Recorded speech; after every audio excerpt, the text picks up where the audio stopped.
Hello and welcome back. Sean here, Mountains Garage. On a somewhat overcast day, the sun does keep poking out. And it's a good day because I'm working on my Street 55 Chevy. I've got it on the left, you might be able to see it. I managed to move enough stuff around in the shop. Was able to fit it in on the left. Quick recap. Sacrificed a couple of projects last fall to buy a running car, the Street 55. Because I saw time slipping away, I want to spend time cruising with my son. He just turned 12.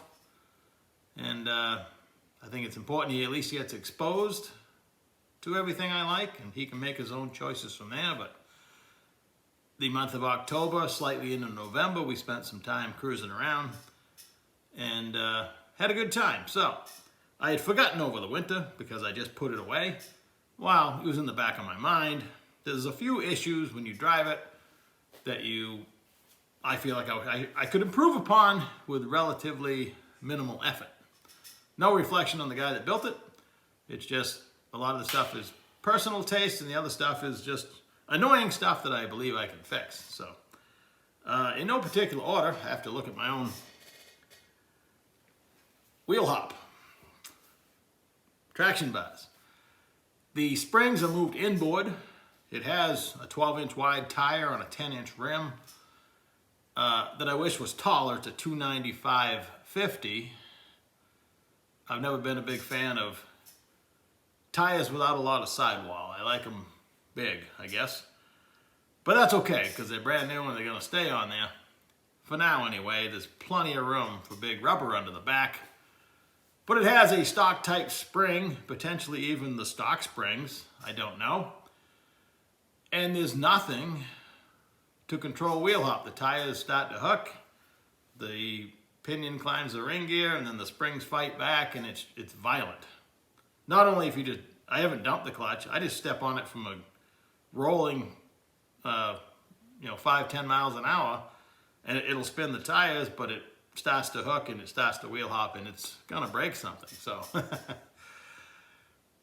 I have two sets of traction bars. We went over this in another video. The yellow ones, if you can see them, are genuine Lakewood. They're actually a little longer and a little bigger. And in this case, I'm not going to use them. I'm going to use the $100 eBay ones. That while they are $100 imported Chinese probably traction bars, the welding is flawless. The steel is fine, same thickness as the Lakewood. It's just a little shorter. It actually hits a little round eyelet on the spring, if you will, a little round pad. So I like that. They're brand new instead of having to refurbish them. And all I've done to modify them so far is to cut. They give you shock tabs on either side, 2 on one side, 1 on the other. There's a left and a right. And my backing plate on my brakes is pretty close to the spring, so that tab had to go, no big deal. And my U-bolts, the whole car has I don't think it has 4,000 miles on it. The whole build. And normally I would never reuse U-bolts. I was shopping for some, or looking around here for some yesterday afternoon.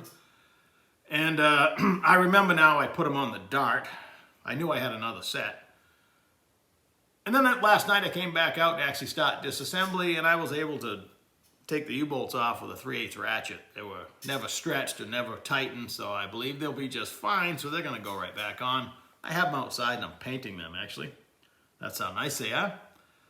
So this is a fairly straightforward project, other than the spring purchase. I'll take you for a tour when I'm done blabbing. Are somewhat welded on one side, not welded on the other, so I'm going to run a complete bead on one side, grind the old weld off the other, make that a little better. The rear end is hanging down right now and the pinion angle is probably 0. I know when it pivots up it points down a little bit. Normally I would measure all that and probably will someday, but I have driven it through violent wheel hop. I've driven it at 80 plus miles an hour. It's smooth-ish, as smooth as the 55 Chevy is at 80 miles an hour. And I'm just gonna go ahead and whatever the pinion angle is, that's what we got. So it'll be fine. I'm not going to race it. Probably never even gonna do burnouts and stuff, but I've already, without even trying, been through wheel hop, so that needs to go. So that's enough about that. That's what's going to happen with the rear end. It also is leaking a little bit, the center section itself, and I'm not overly in love with the 410 gear, 411 gear. The overdrive's the only thing that saves it. That 295/50 tire is not big enough tall enough to really help with the ratio. So that's that about the rear end. Rattles. I'll show you the cause, but there's a custom trunk floor. It has some reinforcements. I wasn't sure it did because I've only seen under the car 5 minutes before yesterday when I put it on the lift. So now that I know it has reinforcements, it's a big piece of tin with no bead rolling on it. If it had some bead rolls on it, it probably wouldn't rattle, at least as bad, but it's nothing but a tin can right now. It's a drum. So I believe if I just put some sound deadening on top of it, maybe a piece of carpet, it's right behind the back seat. I also bought the panel, a little cloth, cardboard panel, whatever it's made out of, that goes behind the seat, so you don't, when you open the trunk, you're not looking at the springs in the back seat. And that'll probably help too, just separate the compartments. Drive shaft and loop. It's probably a 2.5-inch drive shaft made by Fast Shafts. I mean, it's a store-bought drive shaft. It has what appears to be a conversion U-joint on the front yoke where it goes into the TKO 600. And I don't know if I mentioned it has a 9-inch Ford rear end. It has a TKO 600. The car has some good stuff. And I got to measure the yoke to see what it is, but someday I will build a new drive shaft, or I might even have one the right length already. I certainly have enough parts to build myself one. That's probably not going to happen today. Some of these, I'm going to mention what I want to do. I'm not sure how much I'm going to accomplish. I don't want to spend the rest of the summer working on it. I'm going to dedicate a day or so of spare time. Not necessarily a chronological day, if you will. And the parking brake is nothing more frustrating than having a standard transmission vehicle where the parking brake doesn't hold, which means you can never leave it running in gear. It'll just roll away. So that has to be addressed. And it would be handy. It has a handle under the dash if you could use it on a hill, even if you wanted to, prevent from rolling back as you go to take off. And, it has other uses if you want to use all your hands and feet when you're driving. And it currently rubs on the drive shaft the way it's installed, partly the way Chevrolet designed it and partly the way things are assembled. I think I can move some stuff around.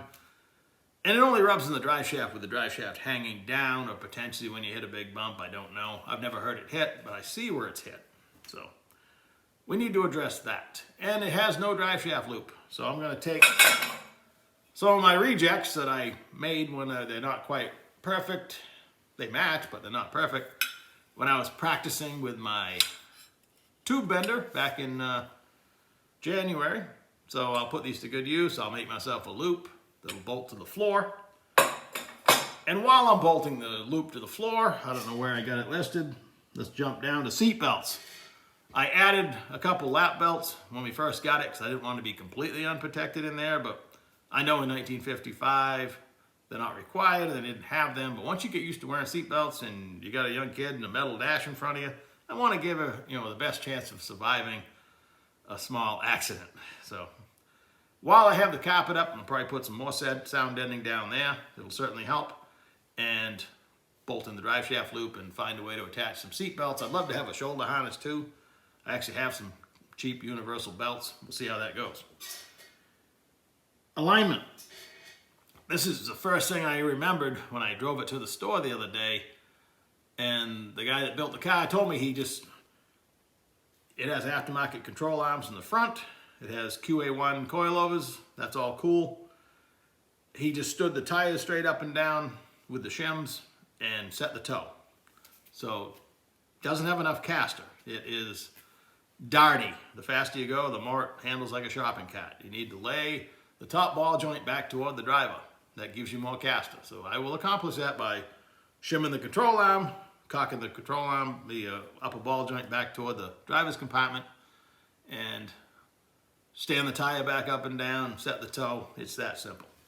But that will be the most dramatic improvement, I think. with power steering. It's been upgraded to power steering. It makes them matter worse. You know, you probably wouldn't want excessive caster if you had manual steering and big front tires. The tires aren't that big, but I'm not going to worry about it. With the aftermarket control arms on a stock frame, if I get 4 or 5 degrees of caster, that'll be a lot. In a drag car, you go for 10 plus, if that gives you any perspective. The bell housing. It's the bell housing I bought. I drove up to Western Maine in Freiburg, town of Freiburg, to buy a bell housing. That's how I ended up with this 55 Chevy and eventually the one next to it, the race 55. All happened last October. I look back on it with fond memories, even though I miss my Novas, and they will forever haunt me that I didn't finish them. Sometimes you just gotta suck it up and take it for what it is. So, I hate hydraulic clutches. This car has a hydraulic clutch, and I've kind of fallen in love with it.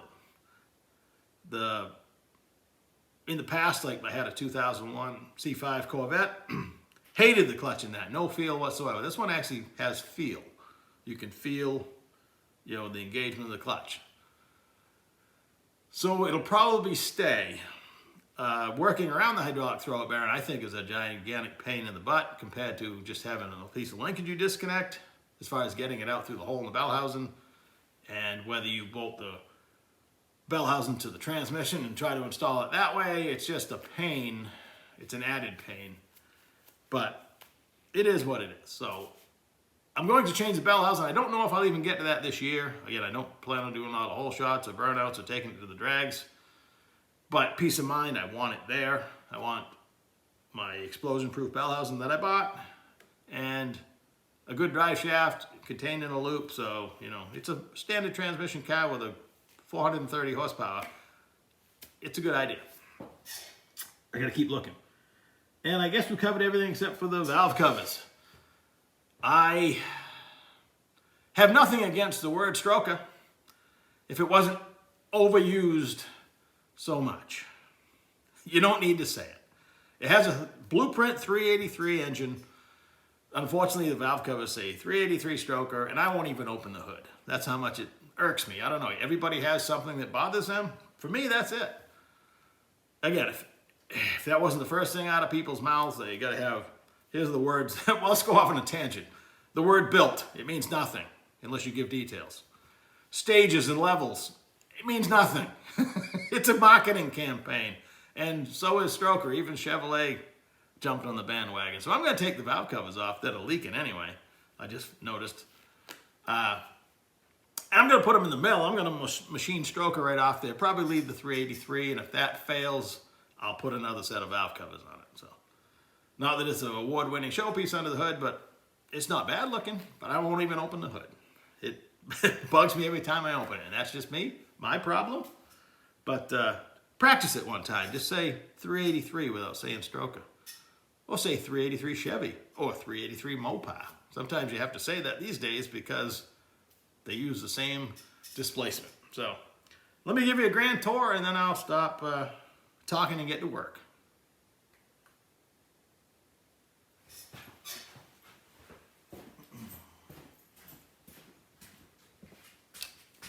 I was going to start the tour by showing you my U-bolts. I walked out and it's hailing. I guess I'll bring them in. They're probably dry, but anyway, that's how nice they were. I just painted them. No harm was done. I dragged them inside. The sun was out when I painted them just a few minutes ago. It was nice and warm. I had them sitting in the sun. Fortunately, the paint dries really fast. And you probably already know, but there's a top and a bottom to both of the washers and the nuts on the U-bolt. You can tell by looking at it. The car's pretty nice underneath. It's been enthusiastically driven up and down a muddy road at least once, so I have some work to do. I'll be painting the springs, and again, everything that's covered in mud, I'll either wear it off when I'm working on it, and eventually I'll get the simple green out and clean it up. But the springs have been moved inboard. I'm going to grind the existing weld here and finish it all the way around. There's no weld over here, so I'll do that as well. I'm also going to tack the lowering block, which is metal. Just tack it to here so it doesn't want to spin because with the traction bars, the U-bolts are actually out a little ways away from the spring. Not bad, just more than they were. So yeah, we'll be beautifying that. Same goes for the exhaust. I'll wipe all the mud off there. It comes right off. Here's the interference I was talking about with the parking brake mechanism. For starters, I'm going to turn this piece around and readjust it. And if I have to, I'll lower this so the arm is away from the drive shaft. I believe I'll have to do that anyway when I put a bigger shaft in it, because that shaft is tiny. Well, it's stock dimension. There are lots of areas that need attention. The hydraulic line is too close to the header, in my opinion, and the parking brake mechanism. The speedometer cable's already started to melt, and it should be routed further out, so I'll do that. Again, the bell housing has to go eventually. We'll get to that. And I'll go over the entire front suspension. Probably overdue for grease, and then maybe fix a few things with bolts of different lengths, and some are missing washers, and just give it a general nut and bolt check. Well, enough talking. Time to get to work. I'll check back in a day or so. Hopefully, I've completed most everything on the list. Not a lot of good content there, really, but I'll shoot some along the way, try to highlight what I did or how I did it. So that's what it's all about. Enjoy your day. Hopefully the sun peeks back out here in a few minutes. I do love the smell of spray paint, even though it's not good for you. Have a good day.